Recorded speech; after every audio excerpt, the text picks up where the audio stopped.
Ray, how are you this afternoon or morning your time? How are you this morning? Yeah, it's morning time, and yeah, hey Ted, feeling really good. Yeah, Good, man. Good. It's good to have you on the show. I enjoy reading your content on LinkedIn, and I was uh, I was looking at your global AI regulation tracker and mm, knew we had to have a conversation because yeah, and how timely. We are in the midst of all sorts of like regulatory movement, mm, both U.S. and China. So we'll get into that. But yeah, before we do, let's get you introduced. So yeah, um, you're uh, you're a lawyer and a tech lawyer and a developer, and yeah. you don't see that a lot. Why don't you tell us a little bit about your background and how you ended up being a tech lawyer and application developer? Yeah, yeah. So my story's probably gonna be one of those that starts off really random. You don't know where it's going, but eventually fall into place. It makes sense. So, it really started when I was 5 or 6 years old.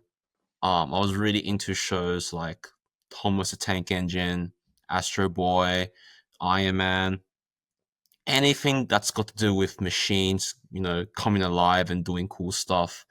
That has been my fascination even till today. And so, throughout primary school and high school, I've always liked building things on the side. So in primary school, I would like to build my own toys. And in high school, I started playing computer games and then started to pick up coding to learn how to build my own computer games. And what really helped was that my friends were also into the same things. So we're all motivating each other and just doing cool things together. I think it was then during high school that I started reading, going to the library, and then I was also interested in books around, of the detective genre, so like and also legal thrillers like the John Grisham series, and that's where I got into, I really enjoy stories that talk about, evidence and trying to connect pieces together to uncover the truth. Anything that along those lines I find really fascinating. And so when it got to the end of high school and what I want to do for further study, I was really looking at either law or computer science, given my sort of my ongoing interests. And it came down to a really simple conclusion, which is that I can make coding a hobby, but I can't make law a hobby. So why not make law my career, and I'll you know continue my coding on the side. And so all my friends did computer science. I was the only one who went on to do law, but I still, continued building games and websites just to, as a way to still connect with my friends. And yeah, throughout uni, I was doing my legal studies and, building random apps. I think what was like a big turning point was I was looking for like work as a paralegal, and I wasn't able to find one until I sort of started to switch tracks and just look into internships in non-traditional law firms. And so this was around 2017/18.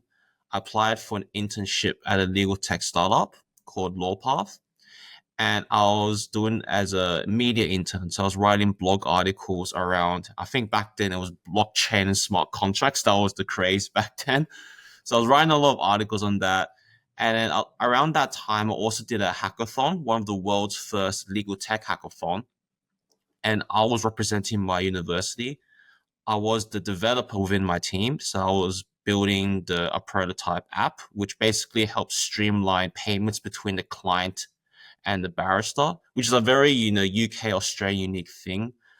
We don't have the barrister and solicitor merge as an attorney like in the US, but basically, it's just an app. It's like a payment app, right? And then when I pitched the app, it turns out that one of the judges was the boss of that legal tech startup that I was interning at.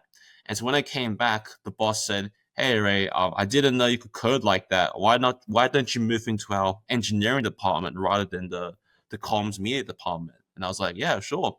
And then that's how I got my actual job as like a legal engineer at that startup, and I was helping build out their document automation platform.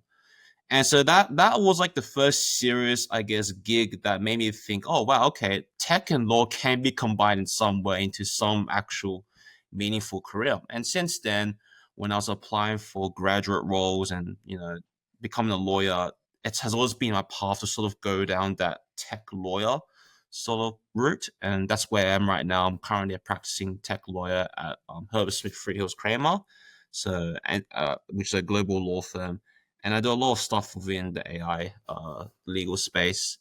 But at the same time, so that's like how my career sort of evolved. But on the side, as I said, I'm still building things, and the AI regulation tracker is just one of those sort of projects that really developed as I was like got really interested in AI ethics and robots. But I'm sure we can talk more about that one. But that's basically the rundown of my career today. Yeah.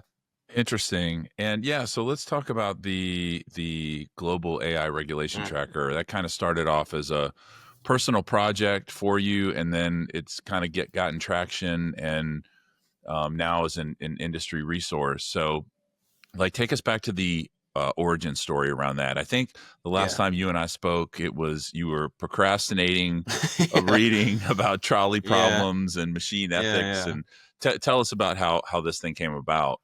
Yeah. So basically it started with from procrastination. I think during uni there were some subjects which were a bit, a bit of a bludge. So I was just, um, I was, I'm a person who likes history and geography. So I like reading, just random articles on geopolitics and history. And I came across this YouTube documentary, and this was around the time where self-driving vehicles were being trialed, experimented, and unfortunate accidents were happening. And then there were videos just talking about the ethics in self-driving vehicles. So if it can't stop and can't change tracks, would you and it was approaching either an elderly person or a baby, which one should the car hit to minimize like damage? And that's such a tough question that it just opened up the whole door of AI ethics, which I never thought was a thing. But the more I read into it, reading about the three laws of robots, and then trolley problem, and it was around that time where the EU government was also thinking about the EU AI Act, which today is an actual thing in effect. But like this is 2019. This is just an idea just being floated around in government, and the whole idea of regulating AI back then was so alien. It was such a foreign concept that wow, I never thought this could be an actual thing. And so, and as I was reading, I like to just sort of write notes in a notebook. I don't know, like I didn't really have any particular reason why. I just thought, if there's anything interesting, I'll just write it down in a diary. And it got to a point where my diary started filling out, and then I was having conversations with friends and also classmates and eventually colleagues. And I realized that wow, I actually have stored up quite a lot of ideas and insight over the past 2 or 3 years of reading randomly. And I thought maybe I could share this on LinkedIn. So when I first started becoming a lawyer on the side, it was also during COVID. So I started my career during the COVID lockdown. So there's a bit of quite a lot of spare time to just play around. So I was just writing stuff on LinkedIn. Initially, like it only hit a very niche audience. So I'll write updates around AI regulation and ideas. I did that for like a year or so, modest engagement, but I had a lot of fun writing. And then when ChatGPT came out, that's where everything changed because all of a sudden, the whole topic of AI and AI regulation became like really popular, and then my posts started getting a bit more attention. So that encouraged me to write more.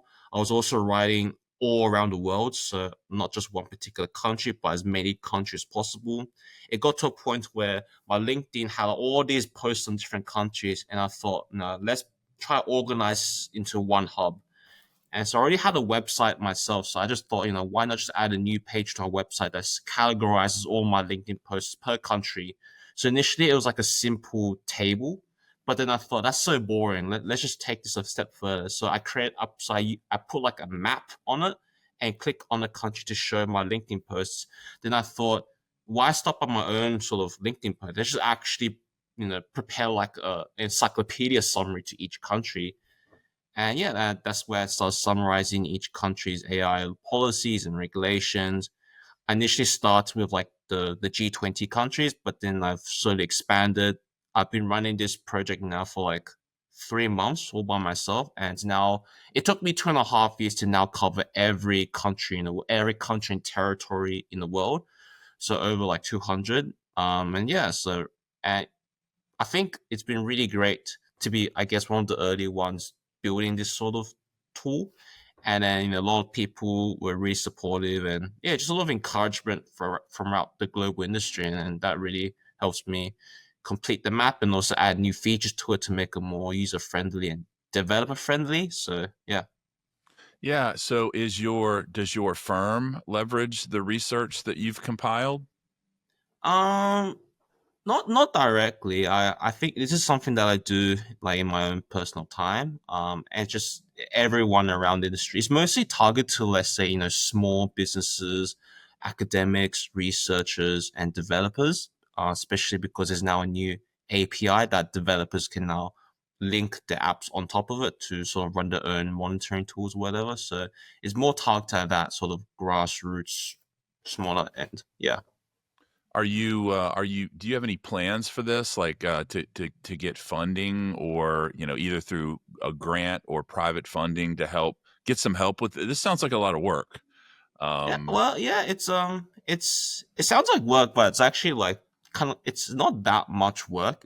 Because I progressively update it every day. It only takes like 5 minutes of my time each day just to like monitor updates. And I've got a lot of tools in the background to help curate news items for me. So it's not a lot of work per day, but when you put it all together, it sounds like it's quite a lot. In terms of your other question, yeah, sure. Like I'm always on the lookout for opportunities, but I'm also, keep myself open minded. But I'm also not, desperate for it. Just it's something nice to have at the end of the day for me, just to like learn about the world and yeah. Interesting. And yeah, and your LinkedIn posts have gotten a lot of traction. I mean, you're on the other side of the world, and I've seen your stuff. You're a top Hmm. voice, which Thank you. that's a hard designation to get. You really have to put in some effort and some work around that. Well, so we're recording this in the beginning of August. This will probably Mm, come out towards the later part of the month. But you've had a busy week or so, right? Because mm, we've had major developments with the Trump administration mm. announcing their AI action plan, and then a Yeah, very quick turnaround on a China response. yeah.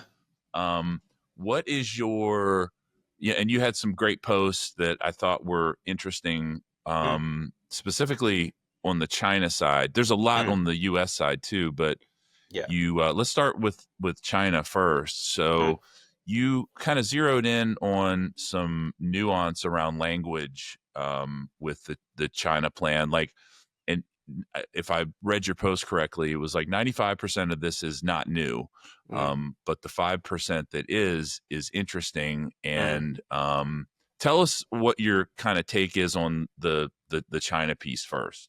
Yeah, yeah, yeah. Of course. I guess I'll just first lay out sort of the macro context behind China's AI policy thinking. And this is based on, both research and also being in the country, talking to like the big tech, like companies that are driving this sort of change. So I think really it comes down to one or two things, which is China has a very strong push for what they call like, sovereignty in AI. So being self-sufficient in the full stack. And part of this has been driven because of the pressure from US export controls, limiting access to the necessary chips that are required to build really advanced AI systems.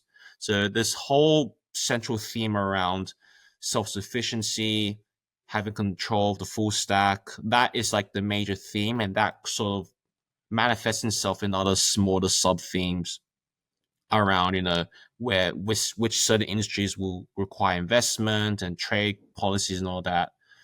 And the second thing is like China is also trying to lead in standards, especially for the global south. Is all part of like the whole BRICS initiative, all part of the Belt and Road project, which has been ongoing for a decade already. So there's that also that mindset just really to set the standard, because standards are important, because if you think about the internet's built on US led standards, and that has given the US a lot of leverage over how the internet ecosystem should operate. And it's one of those things where it's a hugely contested front, and actually it has a huge role in geopolitics. So when it comes to the new breakthrough technology like AI being like the next, or the current general purpose technology that is as big or even bigger than the internet, then yeah, obviously that's where countries start thinking about, okay, let's be the ones to set the standard. So that's the macro context in mind. And so when the AI when the AI action plan came up from China, and to be accurate, when we translate in English, it's called like the AI action plan, but the actual Chinese like text, it's actually called the global AI governance sort of action plan. So it's like it has a global sort of mindset embedded into it. And the 95%, which I said was not new, that's basically the sort of stuff that we've seen in previous papers and also in government representative speeches around, as I said, securing the full stack, investing in green and sustainable ways of powering models, all that sort of stuff. The 5%, which I thought was sort of quite was interesting and highlighter, was around open source. So I think when I say open source in China, people often think of DeepSeek, which that is really the big milestone that we saw. So, but before DeepSeek, it has always been like this sort of uh, strategy of tech clients to release open source products. And there's a lot of reason why open source is such a huge thing in China. But there's a lot of like, I think fundamentally it's because the internal domestic competition is so fierce. People often talk about the US and China competition as like the first layer of competition. Who actually in China, companies care more about the competition with their next door neighbor, which is like the domestic competition. And it's so fierce. There is sort of a race to the bottom in terms of who can produce the highest quality model for the lowest price. And initially, there was a race towards like who can provide the lowest API options, until some of the big companies were like, actually, like why not just open source it? That's technically $0 for free. So you basically beat everyone on the price front, and just provide a very powerful model. And so already for a year or two, all the big tech companies in China were releasing their own open source AI models. What made DeepSeek quite special is that it found like new ways to make the training process even more cheaper. And that caused a lot of headlines in the West as well. That's why a lot of attention has been brought to DeepSeek, even though it's only a small part of the bigger open source picture. But what this plan, so even though open source has been a long theme, what this plan was quite different was that its choice of language was a very selective. And when it comes to Chinese policies, like the language itself probably says more about the story than the actual message. Certain words are selected to convey a certain sentiment, and one of the things to look out for is which phrases are being repeated, like which mantras and which combination of words are repeated throughout the paper. That's often indicative of government thinking. So like for like I say for the past year, let me just bring out my notes. For the past year, there was like a um particular phrasing that government will use, and it was called to translate directly into English, it is safe, reliable, and controllable. So that's a typical trio of words that we see in speeches, and it's a very systems focused view. So it's all about trying to make any particular use case safe, reliable, controllable. But since then, we start to see the repetitive slogan expanding more into broader terms to now what we call, again, direct translation, inclusive, open, sustainable, fair, secure, and reliable digital and intelligent future for all. So it's a mouthful when I say in English, but it's only like eight characters in Chinese, right? So that stuff's repeated a lot throughout the policy, and it's a much more global rather than system specific focus. And how that relates to open source? Well, in the actual paragraph that mentions open source, we in English we call it open source, but in Chinese, it's actually technically open sharing of resources. And nowhere in the actual text have I seen the words open source code, open source software, or open source models. Now, again, in English, when we say open source, we tend to mean that one thing, which is, putting your stuff on GitHub, everyone can see the code and you can download it. But in Chinese, open source has so many different ways of expressing that one concept. And if you want to talk about open source models, open source code, there's an actual literal direct way of saying that. So it's not a draft. I don't think it's a drafting oversight because there's so many different ways of expressing that one thing. There's got to be some conscious effort behind why it's only open sharing of resources compared to, let's say, open source models or code. And as I said, when it comes to Chinese policies, you have to read into the language. So it's not, I don't think I'm reading too deeply into it. I think it's meant to be read in that way.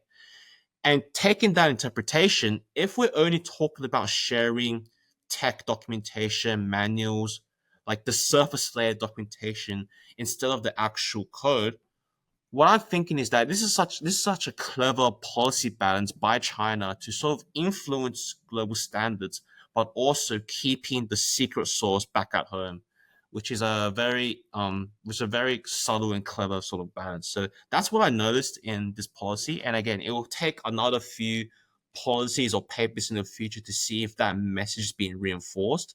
But until then, this is like the first one that I think might be that slight pivot towards that selective open sharing technique. What's interesting is us in the West, like open China is like an oxymoron. We don't think of China and open anything. We think of very, closed, controlled, not open. And this seems like again, from a Westerner standpoint, it seems like a departure from what we would expect from China, which again, the the Great Chinese Firewall, and just how there's also been a issues around intellectual property rights within China. I guess from again from a Westerner standpoint, it seems surprising that China wants to have an open policy around this. What about on your side of the globe? Is this surprising, or does this line up exactly the direction you thought they'd had? For me, it's not surprising because I think the commercial drivers sort of explain the story why there's a drive towards open source. In, let's say, from a Western definition standpoint, as I said, the domestic competition is already so fierce that really the only real way to stand out is to be open source. And actually, if you talk to local developers in China, if an AI company doesn't have an open source version of their product, they're not going to be considered by the developers in the tech stack because even if you don't use the open source tool, it's sort of like a fashion statement, right? Saying that okay, like we're doing open source so that we know that we are within the top band of the market. If we don't do open source, it means that why you're hiding, right? That's sort of the suspicion that you get from the local developer base. So I think in China, open source is the market expectation. It's the market standard. Unlike in the West, I think there is a slight pivot today. I think especially OpenAI doing open weights now. But I think in China is a different story. So um, yeah, it's just a matter of like, so open source is always going to be the direction. I think the question is what extent is open, and that's where you get really specific with is it open source document or code or weights or models or the whole thing. I think that's the question it, that China over there is still figuring out from a policy perspective. Yeah. Interesting. And I don't know how, if this is different in China, but here in the US, the lawmakers don't have a clue.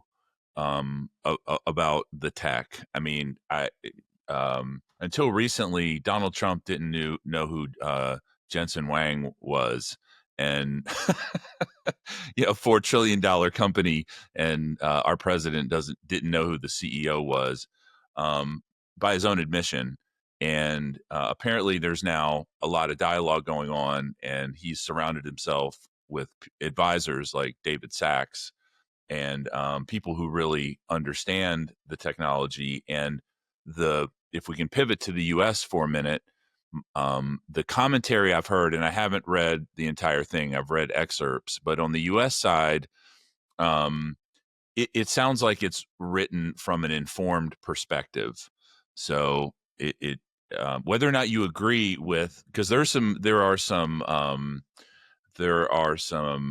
controversial words in the US policy around, you know, control over kind of the tone and, wokeness and DEI and all those sorts of things that are very politically charged topics of conversation here in the US. But what was your take on, and if I recall correctly, the US action plan came out and China's came out within 48 hours. It was boom, boom.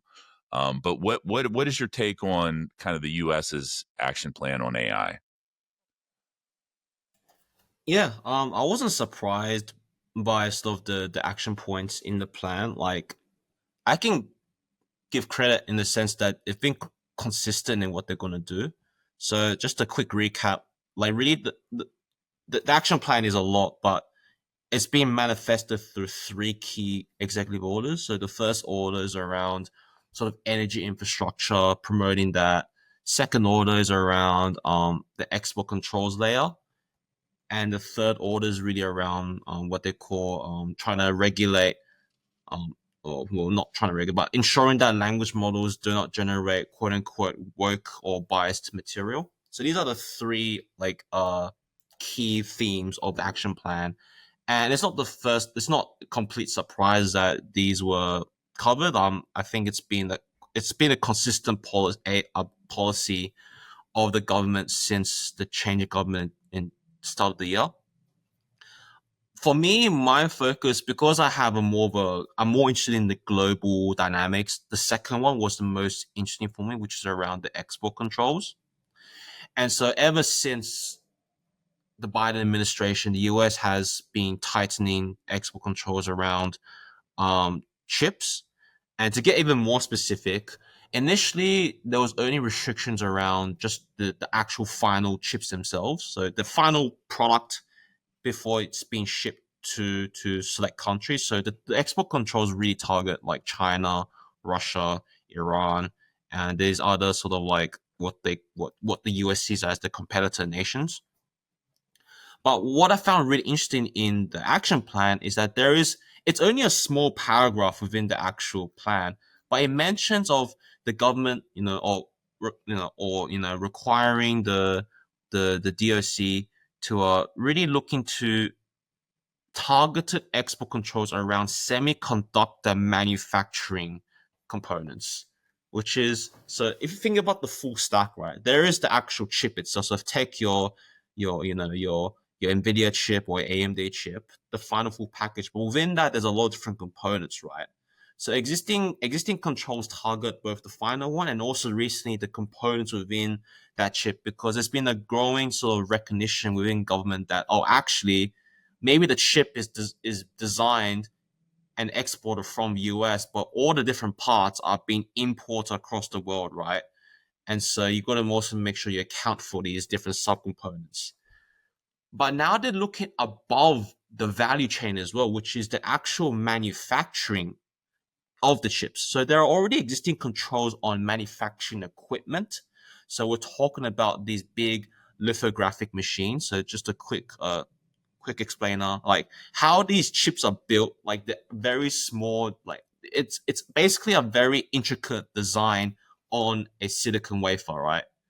But it's really small. It's as small as like some like atom, and it's measured in nanometers, right? How the heck do people do that? Well, it's all done because there's like this big machine that's sole purpose is to fire a very specific beam of light through a bunch of mirrors, and that's what carves out these very small designs on a very small piece of silicon at a nanometer sort of level. That's how these things are created. Now, these big machines, like these lithographic machines, can only be built by one company, which is ASML, which is a company based in the Netherlands, right? And that stuff's been bought by companies across the world to build these chips. So we're talking about the final big machine. But that machine itself, I think reports have said it's built from 700,000 components.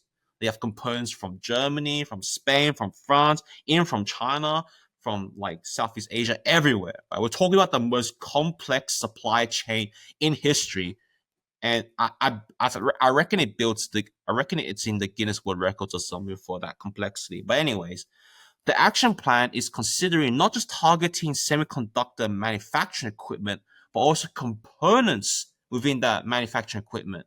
Now, it might just be two words on a paper, but those two words could have massive complications because if we're gonna export control components within that big machine, that could potentially cover the whole world. Like these export controls could basically target every single supplier that pitches in into that one big machine, and it's really hard to evaluate like what's the actual specific impact. But all I know is that it's going to make supply chains really complicated, and a lot of the costs, the supply side inflation that's happening in the world right now, partly due to oil prices, but there's also a lot due to just chip prices in generally, making the cost of anything tech, any good basically that's digitized, that's they already quite expensive on themselves just from the current export controls. But with further controls around the manufacturing components, then yeah, that yeah, we're just gonna brace ourselves for that. I'm sure, like again, the action plan is only indicating that this is an area that the relevant departments have to look at. So just to be clear, it's not yet a direct action. It's just telling the agencies to look into that question. So I'm sure there'll be a lot of expert analysis into that. But that's one thing just to get your heads up for. Yeah. And speaking of export controls, so I banged on DeepSeek a little bit, and lately Kimmy, and Mm, I'm really impressed with.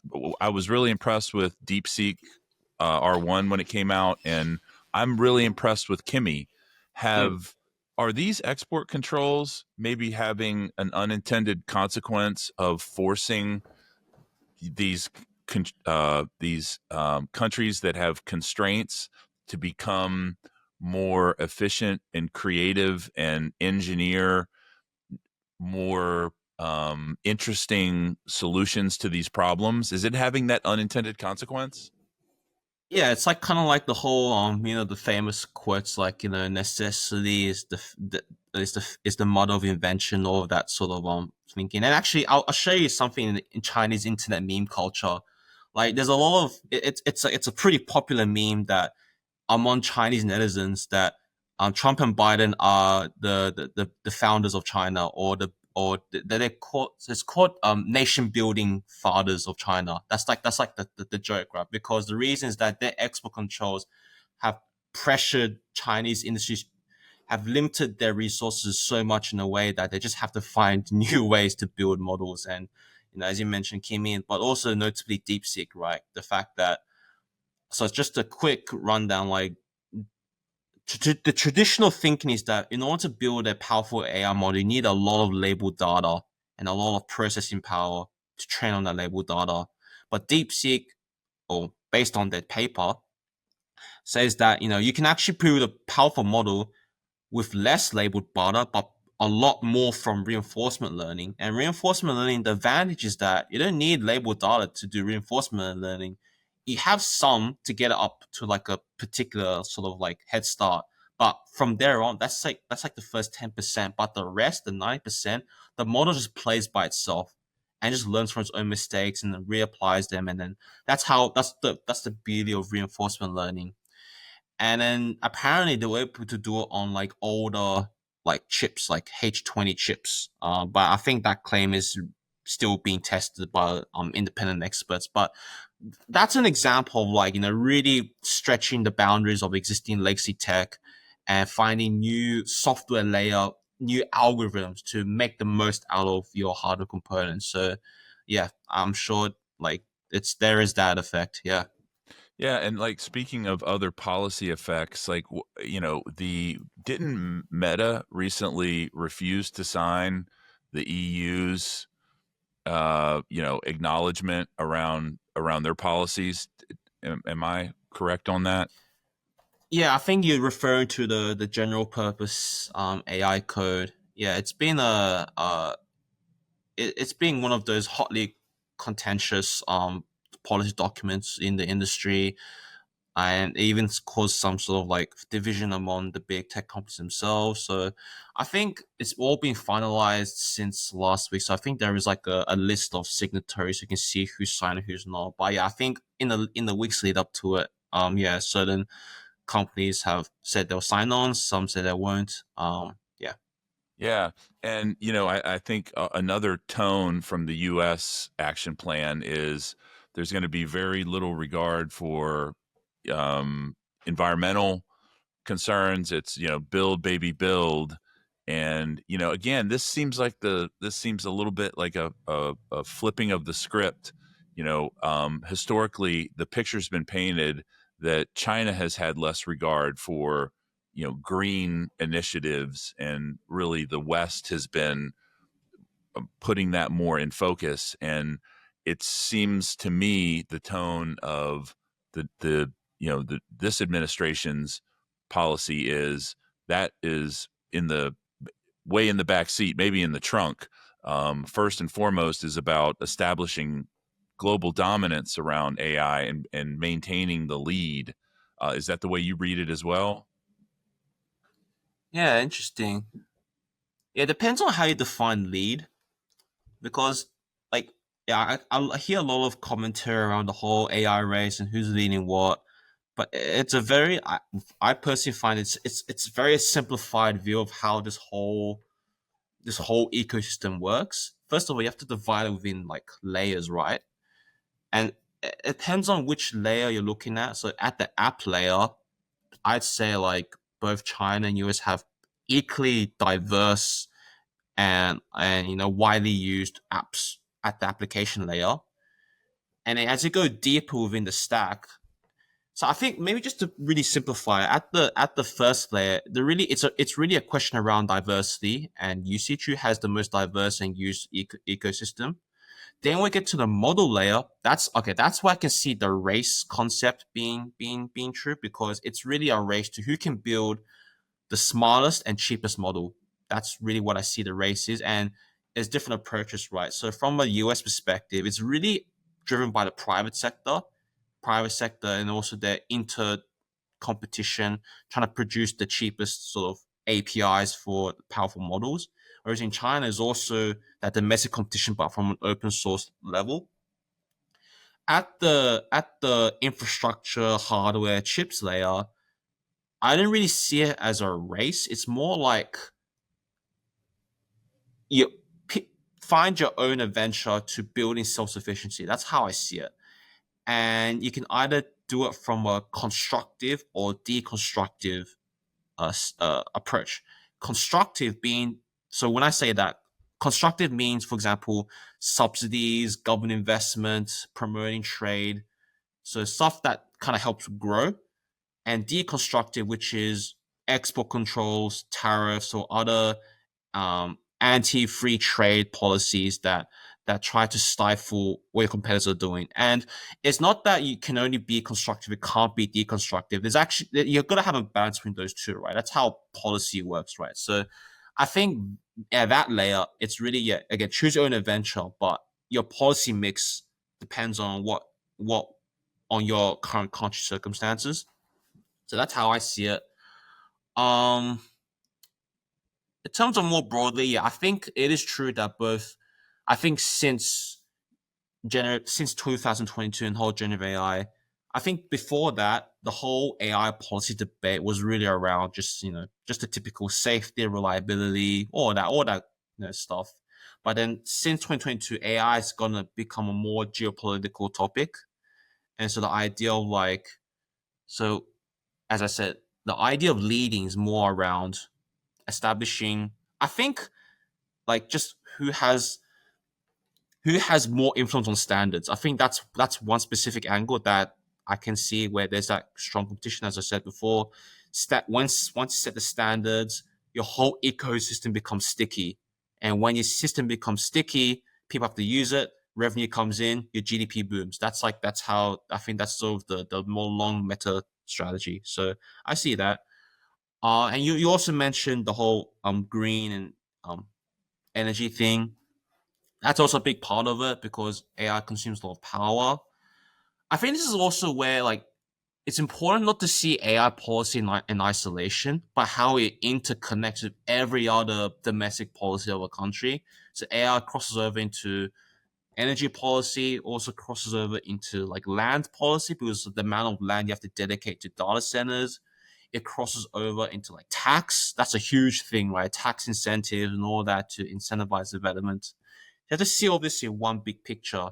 I think where it's true, at least from the objective stats, is that China does have a huge head start in this space because they have a lot of capacity. Like in terms of electric generation, there's a lot of land that's still being underdeveloped that can be turned into electric plants. There is a stronger central government push in energy. That's been it's been consistent for many years. The green tech industry over there is has a lot of state support and also a lot of private sector activity. It's also a very popular STEM subject. We talk to Chinese developers. A lot of them want to go into energy tech as as the engineering field. So there's that sort of capacity that's all there that they're just making use of that. And part of it's going towards AI. And the US is also now focusing the same efforts now. I think it's just a good, I think it's a consistent challenge of the West of around energy because there's a lot of debate around which sources you have to use and it does like, each particular energy source has its own big policy debate. But I think in China they sort of just have that one set. Like they just go with that one source and then so not one source, they go with a certain mix of sources and just run with that. They kind of skip the whole policy debate in the beginning, just go straight to implementation. Yeah. Yeah, and then we're almost out of time, and we've been talking. This is I could talk about this stuff all day. I geek out on AI in general, but bringing it back to legal. So, what do you envision, and on what sort of timeline do you see legal work and the resources, the inputs, which are mostly human capital today? When do you see that being disrupted where we will see material impact to law firm revenue, law firm headcount, inside counsel processes? Like today, there's a lot of experimentation, and I think there is some impact. But when do you see real disruption taking place in the legal space? Yeah, I wish I could draw a graph here, but I feel like it's just a function of the more standardized and the lower like risk value of the work, the more prone it is to automation. And not just AI automation, but just any form of automation. Like even your traditional boring, algorithmic sort of if else statements, that stuff can also count as automation.